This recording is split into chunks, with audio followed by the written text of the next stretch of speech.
Once my soul was astray from the heavenly way, and was wretched and vile as could be. But my Savior in love gave me peace from above, when he reached down his hand for me. When my Savior reached down for me, when he reached way down for me, I was lost and undone, without God or his Son, when he reached down his hand for me. How my heart does rejoice when I hear his sweet voice. In the tempest to him I then flee, there to lean on his arm, safe secure from all harm, since he reached down his hand for me. When my Savior reached down for me, when he reached way down for me, I was lost and undone, without God or his Son, when he reached down his hand for me. I was lost and undone, without God or his Son, when he reached down his hand for me. Thank you for that, Nick. Okay, we are back in the book of Proverbs. We are starting a new, this will just be a 1-week lesson. Last time we finished a lesson was about relationships, maybe 8 or 9 weeks. And so this one will just be a brief one-time lesson. We're going to look at the prepared man, being prepared.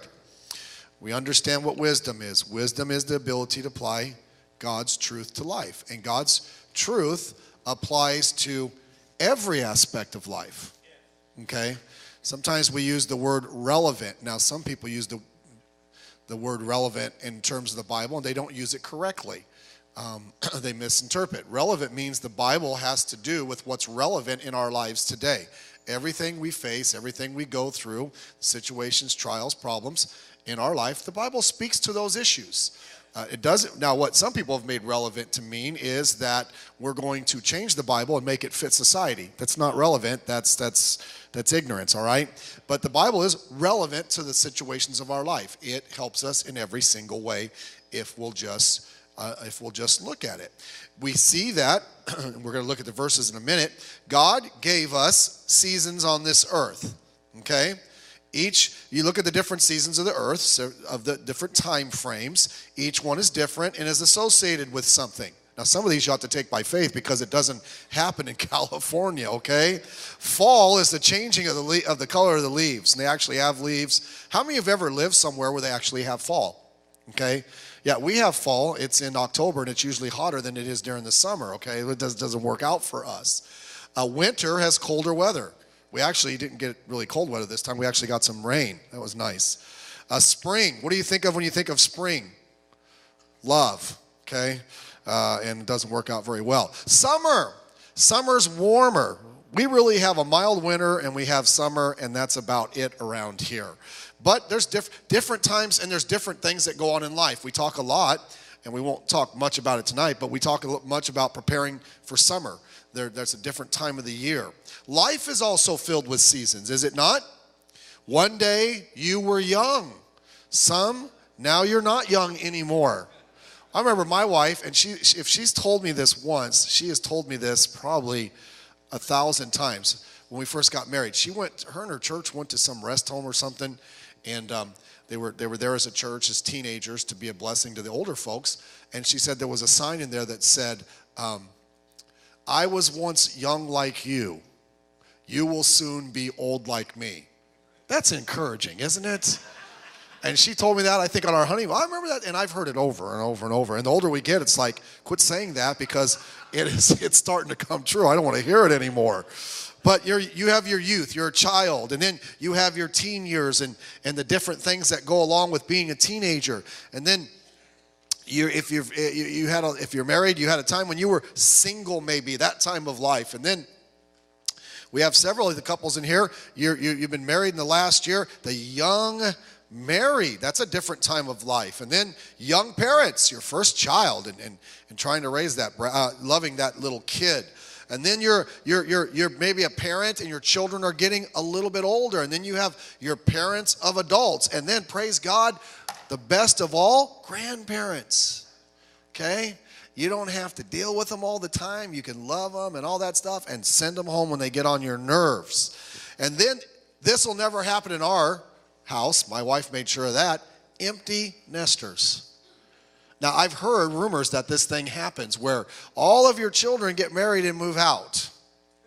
Okay? So we're working on that, but Emily right now is 10. If Emily were to get married by 22 and she was the last one out of the house, I'll be dead a couple years after that. I mean, come on. She messed up our plan. Then seniors. You get senior discount. Amen, Brother Jerry? I don't want it. Say, oh, do you apply for senior discount? No, I don't want it. Keep it to yourself. But there's different seasons of life, and there's different things that come with that, responsibilities and different things. Look, when you're younger, I mean, you know, I remember when I was younger and I was going through Bible college, and this isn't poor me, but, you know, we would get by on 4 or 5 hours sleep a night all year long. That was just normal for us, and I worked third shift. And so I'd get up Friday night at 8, I'd work all night long, I'd come home, and then we would go out and visit our bus routes until 9 o'clock at night. And so it's like when you're getting 7 to 8 o'clock at night, we've been up almost 24 hours, I worked the full shift, and we're just running down the stairs. It's no big deal. It's like, now we can barely walk down the stairs, okay? You get a little older, things change. You get hurt, you heal up fast. The older you get, it doesn't heal quite so fast as it did before. So there's different aspects of life. Look at the verses in Ecclesiastes here. To everything there is a season, and a time to every purpose under the heaven. A time to be born, a time to die, a time to plant, time to pluck up that which is planted, a time to kill, a time, that's not after you get married, a time to heal, that's after you get married, a time to break down, a time to build up, a time to weep, a time to laugh, a time to mourn, a time to dance, a time to cast away stones, and a time to gather stones together, a time to embrace and a time to refrain from embracing, a time to get and a time to lose, a time to keep and a time to cast away, a time to rend, a time to sow, a time to keep silent, for Raul, that should be all the time, and a time to speak, never, a time to love, a time to hate, a time of war, and a time of peace. He's just basically saying there's all different kinds of times and situations in life, and that's just normal. But the key to how we deal with these different things is, how do we prepare for them? In the context of thinking of summer, which is one of those times of life, Proverbs 10:5 in your paper there says, he that gathereth in summer is a wise son, but he that sleepeth in harvest is a son that causeth shame. You gather in the summer. Why? Because you know that winter's coming, and you're not going to be able to do that. You better be ready for the winter. The time of harvest, that's the time to get out there. Why? Because harvest comes, and if you don't harvest it, it can go bad. It can rot. And so you need to take advantage of that. Now, he talks in the 2 sections of verses we're going to look at as we look at this thing of being prepared are Proverbs chapter 30, verses 24 to 28, and Proverbs 6, verses 6 to 8. These are both very well-known passages. Proverbs chapter 30 says, there be 4 things which are little upon the earth, but they are exceeding wise.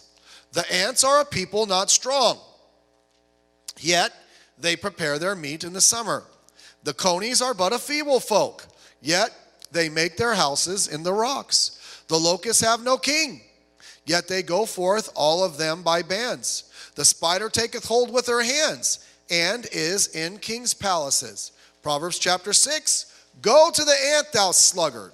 Consider her ways, and be wise, which, having no guide, overseer, or ruler, provideth her meat in the summer, and gathereth her food in the harvest. Provideth means to prepare or confirm, to get ready for that time that is coming. All of us have different times of life, and we better be prepared for those different times. The fact of the matter is, everything we do, everything that's coming up, it's better if we just prepare ahead of time.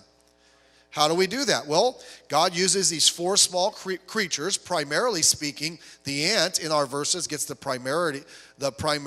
primarily the one that he uses, and they'll teach us. So from these passages, I want to give you some thoughts that will help you to prepare for life, to prepare and navigate the times of life. Okay, here we go. How do we prepare? Number one, know your weaknesses. Know your weaknesses. You say, I don't have any weakness. Come see me. I can tell you what yours is, all right? We all have weaknesses. Look at the verses there. I think I get the little quotes there. The ants are a people not strong. We know that. The conies are but a feeble folk, not strong. The locusts have no king. That's a downside. They don't have one leader. They all have weaknesses. Now, as we look through it, we're going to see what they do in preparation or what they do to overcome those weaknesses. But all of us have weaknesses. And let me say this. Whenever there's a change of life, could be a change of season, if we're not careful and we do not prepare, we don't understand the weakness that's coming because of that time of life, it can overwhelm us. And we could get off base even spiritually. I've seen it way too many times. Someone is doing well in their life and their walk with God, and there's some change in their life or in their schedule or in their life situation. And it's not handled properly, and because they didn't handle it properly, they start to struggle. By the way, whenever there's change, there can be a struggle. You know, if you're single, it's not a struggle when you get married, but it's different. You get married, there's change in your life, and you prepare for that. When you have children, they're a blessing, but they're also a serious change in your life and your schedule. That's why you have to prepare for it. It's very, very important. Be careful of the decisions when we make when there is a change.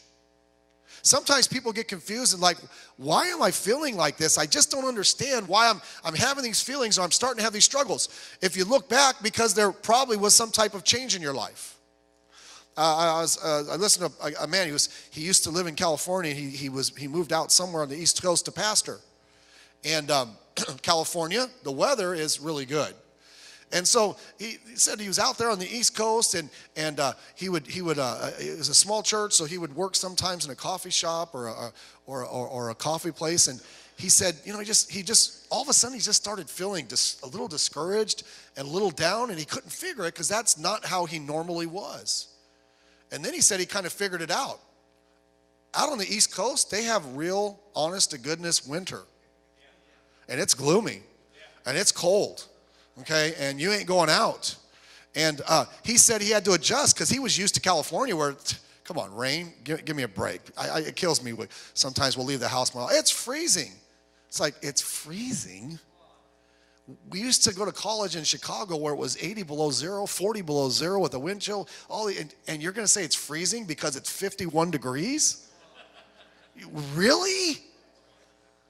Okay, but sometimes you move that situation, and they talk about that, right? You live up in the Pacific Northwest. If some people aren't used to it because of all the rain and the gloomy, you can get gloomy. People in Alaska, certain times of the year, depression is high because they may get 1 hour of sunlight, 4 hours of sunlight. It's dark the rest of the time.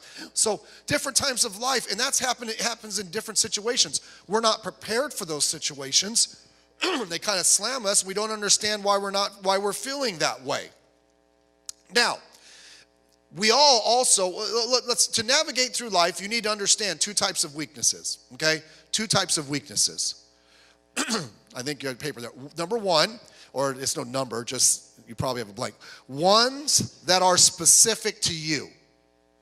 Weaknesses that are specific to you. Now, we're talking about the times of life, but also in preparing, it could just be weaknesses in your life. Doesn't matter what time of the year. You just have some weaknesses. And a lot of, sometimes, some of us have now all of us are sinners, but some of us, there are certain things that can be more of a struggle for us than it would be to somebody else. Okay? Look, it's like James mentions in James 1:14. But every man is tempted when he is drawn away of his own, and what's that word? Lust. Now, when we think of lust, we think of immorality. The word means desire. Desire for something that's wrong. And so the thing is, we're tempted, and Satan tempts us. He has very specific bait. You're going fishing. You want to catch a certain fish like certain bait that attracts them. And so all of us have things in our life where that was a real weakness for us. That's something, and so that's an area we need to understand our weakness, and we need to be prepared for it. Be very, very careful. And by the way, that's a weakness that you know. How can you know that? Well, let me ask, what is the hardest thing you struggle with in your life that you know that's wrong? What is it? When I say that, there's probably something that pops to your mind. That's your weakness, and so what do? You don't make provision. You make provision not to make provision for it, I guess is the best way to put it. Put safeguards. Make sure, hey, I know that's my weakness. I better be very, very careful about that. Stay as far away from it as can. Or ask yourself this question. If you got saved a little bit later on in life, what was the hardest thing for you to give up as you were growing in your faith? Because that's probably the biggest weakness you're going to have. And Satan's going to try to get you back through that weakness. Understand, if you know what your weakness is, you know what you got to work on, and you know where you got to help yourself. So there's ones that are specific to each of us. The next one. Ones that are common to everyone. Ones that are common to everyone. There are struggles that just because we're sinners, it's common to everyone. Okay?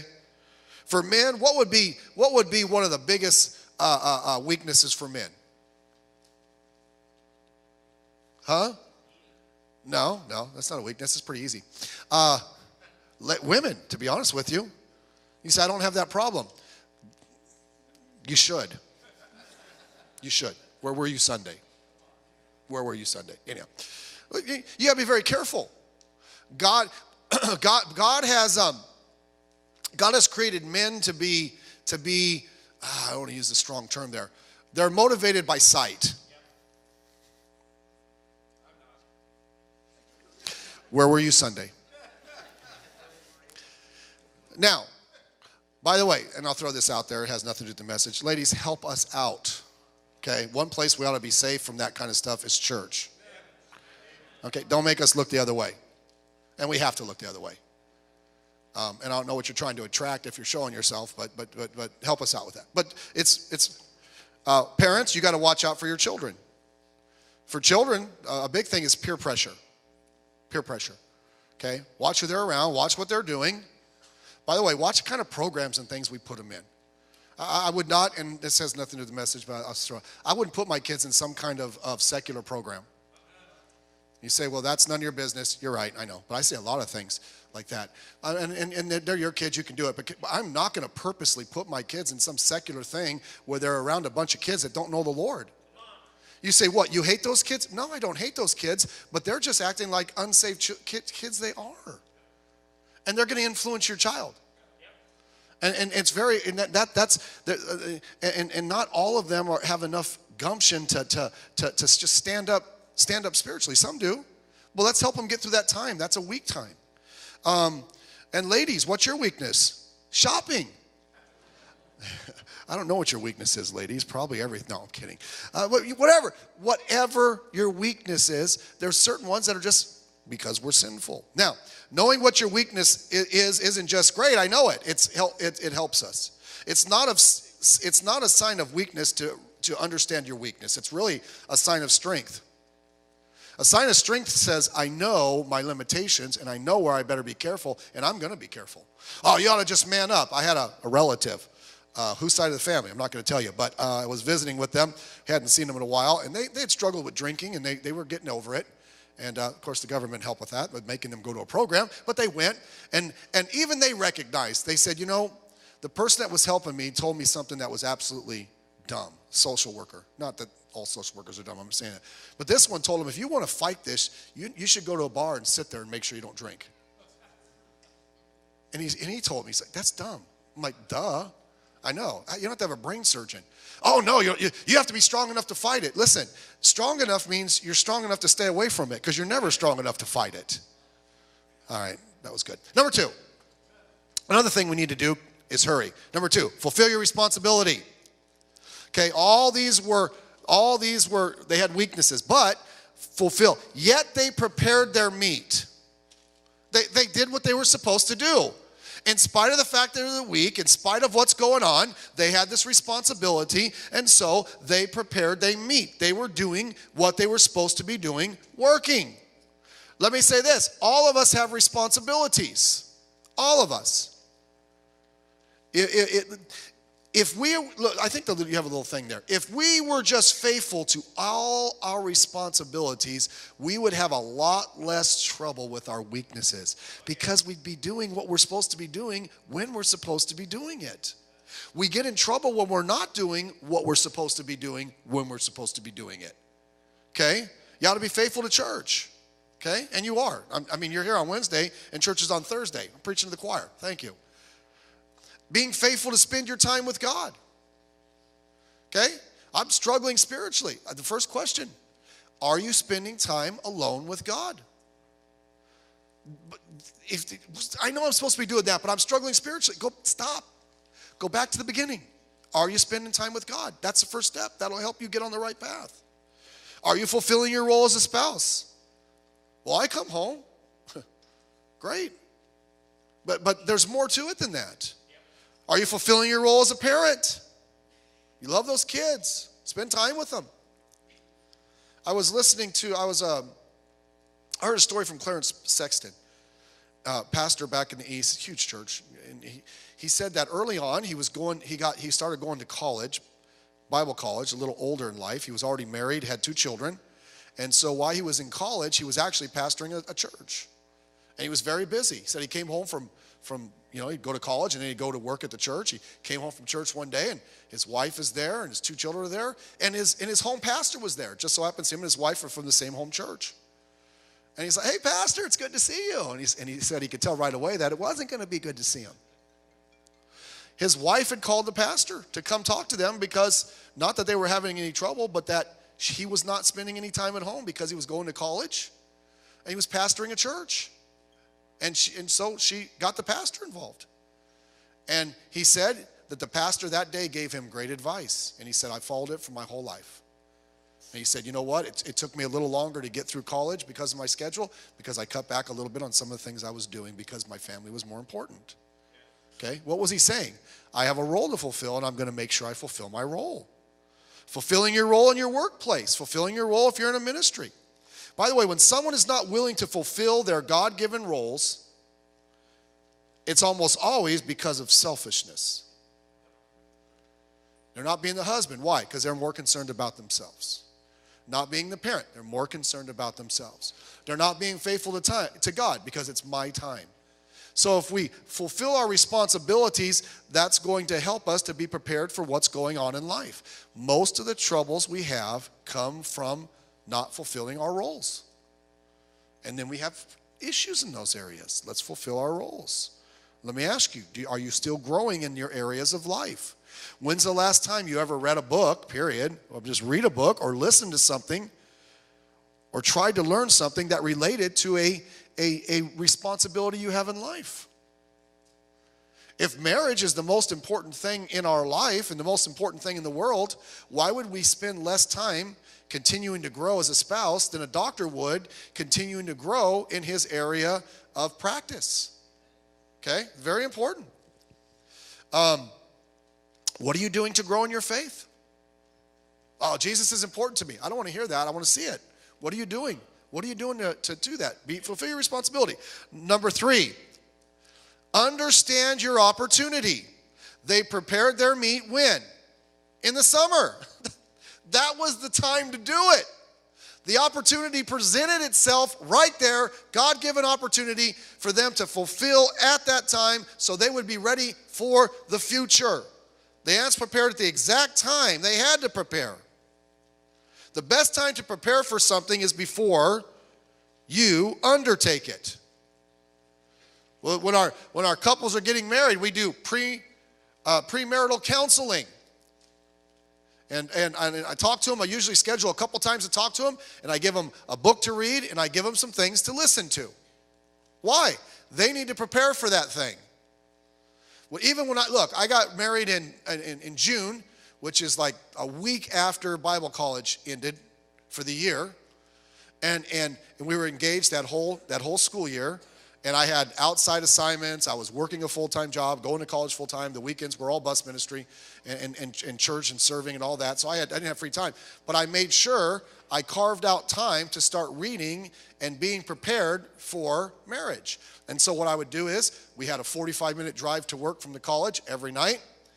I didn't do it in the morning because I was tired. But I got a flashlight, and I didn't drive. I was part of a carpool. And I just had different marriage books I had. And that 45-minute trip to work, I was reading about marriage. Had nothing to do with my college classes. I wanted to be prepared. And I read many books. If this is a big deal, I don't want to go into this thing and say, oh, I wish I'd have known that. That doesn't work.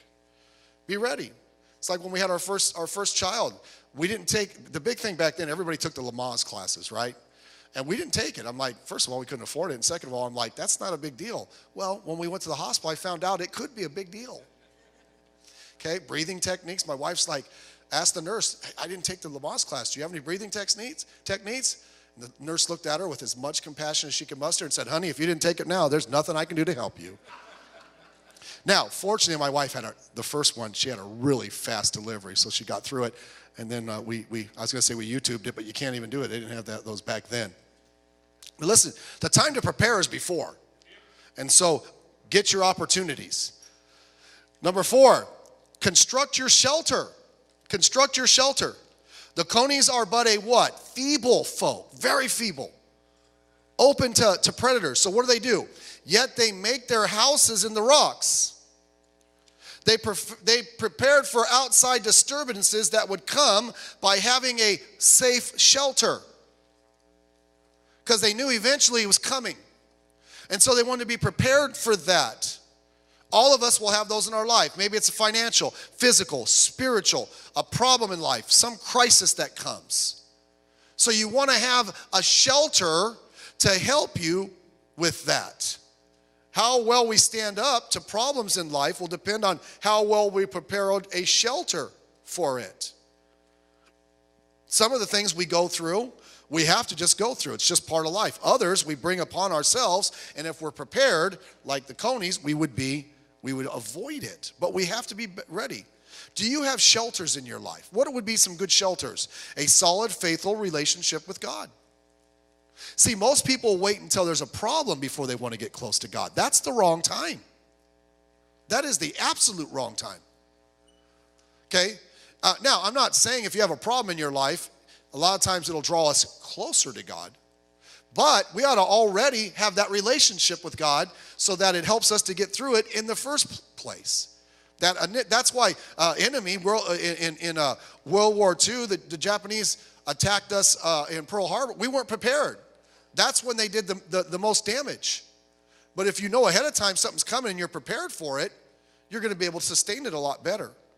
And one of those things is principles of protection we have placed in our lives. So many people were just haphazard about what we're doing. That's why you got to have principles that you live.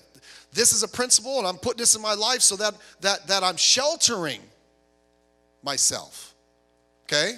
For guys, look, I don't think a married guy should ever drive alone in a car with a lady of the opposite gender who's not your wife or your daughters or your mommy. Okay? Well, come on, just look. If I'm driving down the street and I see you on the side of the road and your car's broken down, I ain't giving you a ride. If you're a lady and you're there by yourself and I'm by myself, I will pull over. I will put my hand on your hood and I will pray for your car and then I'm leaving. Okay? No, I'll call 911 or not 911. We'll call AAA because we're driving a Ford, and then I'll wait there, But I'm not going to get in a car with you. That's ridiculous. We're going to do that. Okay? Going out to eat and mixed groups, just no. So it's a good deal to do. Do you have any convictions that you have incorporated into your life? These are things God says, and I'm not going past them, period. Godly people we have woven into our life, okay? You allow these people to be a part of your life. Number 5, we really got to hurry. Accept your unity. The locusts have no king, yet they go forth all of them by bands. Now, that's not the kind of band you're thinking, okay? By groups. In other words, there's no leader, so they all work together in unity.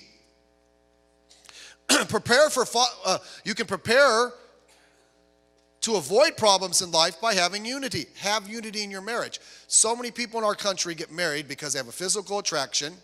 She's cute, he's handsome, and they got physical, and now we're married, and they realize something. They are so incompatible, it's ridiculous. They don't even believe the same things. And by the way, if she doesn't believe the same things, that beauty is going to really dust off fast. Okay? Beauty gets you in the door, but unity will keep you together. Do you believe the same things? If you don't believe the same things, then you need to move on. In your family, have unity in your family. Okay, same thing. Unity in the church. We have to be going the same direction, same vision, same beliefs. Don't let this unity creep in. Ecclesiastes 4:12. And if one prevail against him, 2 shall withstand him.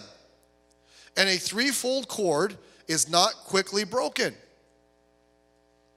Got 2 people, you're going to have a lot better chance. And if you have 3, you really got a good chance. Number 6, same type of thing. Embrace your community. The locusts have no king, yet they go forth all. It's the same thing. It's a group of people. They work as a group. God has given you a great community to help us with life. You know what it is? The church. Now, the number 1 thing he's given us is our families, our immediate family. We need to be on the same page spiritually. But after that, God's given us the church to help each other out. That's very important. We have too many, solo Christians. I don't need church. I don't need all that. I just need God. Well, you know what? You do need God, but you need church too. You need a group of believers. That was the way of the early church, Acts chapter 2. And all that believed were together and had all things common. And now they provided for each other and sold their possessions and good and parted unto all men as every man had need. And they continuing daily with one accord in the temple, breaking the bread house to house, and did eat meat with gladness of heart. They were all together. That's God's plan for the church today too, by the way. Hebrews chapter 10, verse 24 and 25. Let us consider one another to provoke unto love and good works. Being part of a good church family just pushes us, it spurs us forward to do the right things and to be the right kind of person. Not forsaking the assembling of ourselves together as the manner of some is, but exhorting, encouraging, building up one another, and so much the more as you see the day approaching. Now, 2 thoughts about church brethren. Number 1, the first little thing is we need them. We all do. Okay? We all need a church family. Okay? Let's not just sneak in and sneak out. Let's get to know each other. Let's encourage each other. Get to your Sunday school class. Get to know the people in your class. Amen. Get people to know the church as you're faithful. And then next, they need us. As you grow, as I was in the church, and I didn't have a lot of kids in the early days of when I was going to church my age that I hung around with, but I got to know some of the adults through there, and they were an encouragement, and they helped me. And then after a while, now it was my turn to try and encourage and help others, to get involved in ministry, the bus ministry, Sunday school, and you name it, I was involved in it. And I was now out trying to help others. It's a 2-way street. Number 7. Forge your destiny. Give me about 5 extra minutes. Forge your destiny. Since we don't have to come to church on Thursday night, right? So it'll be good. The spider taketh hold with her hands and is in the king's palaces. By the way, they get in your house too, don't they? Okay. So occasionally we'll get one up in the far corner of the shower. And I'll let them stay there. It's kind of like you give them a name and it's like, that's Tom. But if Tom starts messing around, he's dead. Okay, it's just like, you can hang out up there, but if you start getting a little closer, okay, you're just going down the shower drain. And I get really close to some of them, and we've had relationships and so forth. But look, here's this small little spider, but man, he gets into the palace, and he's up there in that web, and he's built a home. He's there. Okay, he's being persistent by what he's doing. Same thing is true with us in our future. How well are we preparing for our future? How diligent are we to get to where God wants us to be? You know, not preparing is like saying the lottery is your financial backup plan. That's a very bad plan, by the way. Or Vegas. A famous quote, there are prepared places for prepared people. Most of us are like the guy who works and hopes for a promotion or a raise just because he works there. He doesn't work hard. He doesn't separate himself from the herd by what he does. He's not striving to make himself a better employee. He just thinks he should be given a promotion because he's been there. Sorry, it doesn't work that way. You're prepared for your future and a little bit of diligence, you're going to get somewhere. Okay? We live in an entitlement age. Everybody owes me something. Let me help you with that. No one owes you anything. They don't. Well, the Bible does say, owe no man nothing but to love one another. We do owe that. You want a trophy? Win. If you don't win, you don't get a trophy. Now, God bless you for trying hard. There's nothing wrong with that. But if you want, look, how many years, Brother Rob, when we started the softball team, oh, you weren't on our team, right? Were you? You went to another team. Too bad for you. We got a team in the softball league, and we played in several of the championship games. And you got a sweatshirt that said Bellflower Softball Champs. It was like 4 years we didn't get anything. We get the championship game and lose. And finally, and by the way, we shouldn't have got a sweatshirt. We didn't win. But finally 1 year, we won. We got a sweatshirt. And you washed it, and it faded, and it shrunk. Okay? You want a sweatshirt, you got to win. I didn't want them giving me a sweatshirt just because we showed up. You want a job? Apply. You want a raise? Work hard or get on a forklift. You want a good grade? Study. Let's just prepare for our destiny. You know, we bring that into our Christianity. I just have faith God's going to do something. Well, what are you doing? Nothing. God's just going to do it all. Ain't going to work. God picks up where we leave off. God expands that which we do. Okay? This isn't flesh. I'm just saying, God's not going to we're going to sit there and do nothing and God's going to do everything. Doesn't work that way. But God does more than we can possibly imagine when we do what we're supposed to do. Some believe that life works with luck, right? Oh, just luck. No, it's not luck. Someone said, I believe in luck. The harder you work, the luckier you get, okay? What you are doing now is determining what you will be tomorrow. Very important. If someone is struggling as an adult, I'm going to tell you why. Because they struggled as a teenager, and they struggled as a kid, and that's just how life was for them instead of fixing it. All right, the last thing, and we're done. Acknowledge your future. Provideth her meat in the summer. Understand that the future is coming. Let's be prepared for it. Okay? Let's think ahead in life. Let's just not, look, summer's coming. This isn't a summer message, but summer, there's differences. Children are home. They have a lot more free time. Okay? Schedule's a little bit different. By the way, there's nothing wrong with any of that if you take advantage of it and you prepare for it. Vacation, go have a good time on vacation. Now make sure you have simple give and you leave your tithe behind. But have a good time on vacation. But prepare ahead of time. Where are you going to go to church? Take your Bibles with you, that type of thing. Okay, let me just give you the conclusion here. Several things about the wise man, if you put this all together. He had a plan. He has a plan. Okay? Just doesn't hope things work together. All things work together. I know that's when God's doing something in our life, but we're also accepting what he's doing. Have a plan. He lives by principles. Pressure doesn't decide for him. Principle does. Too many of us let pressure decide. People pressure us. When someone starts to pressure me, I immediately just, whatever they want to pressure me about, the answer is no, even if I want to do it. Just no. No. I don't do anything with pressure. I'm going to think about it. Okay? Principle. Don't let pressure. He lives on purpose. He dictates his schedule. It doesn't dictate him. By the way, don't let others dictate your schedule. The best quote I've heard in a long time was from John Castle. It's in my Bible. Actually, it's not, but it's, don't make your drama my drama. Now, we're here to help. Don't get me wrong. But some people create all this drama and they wait till the very last second and they do nothing. And at the last second, when everything's going to implode, it's your responsibility to fix it for them. I don't do well with that. Now, if you come and you see something coming, let's work on it together. But we have to, look, if it's like you give a man a fish, he eats for a day. Teach him how to fish, he'll eat forever. And he'll have a really good time. Okay? He lives on purpose. And the last thing is he lives with protection. Protection. He places things in his life ahead of time that will help him. And someone just told me this, so I'm not saying this because you told me, but the time to put in a burglar alarm is not after you've been broken into. That was in my notes, by the way. That was in my notes. I didn't just come up with that. All right? Our house got broken into one time, and we put a burglar alarm in, but we put it in afterwards. That's just, it didn't work that well. Okay? But the time to get car insurance is not after the accident. The time to get AAA is not after you buy a Ford. It's before. Let's stand.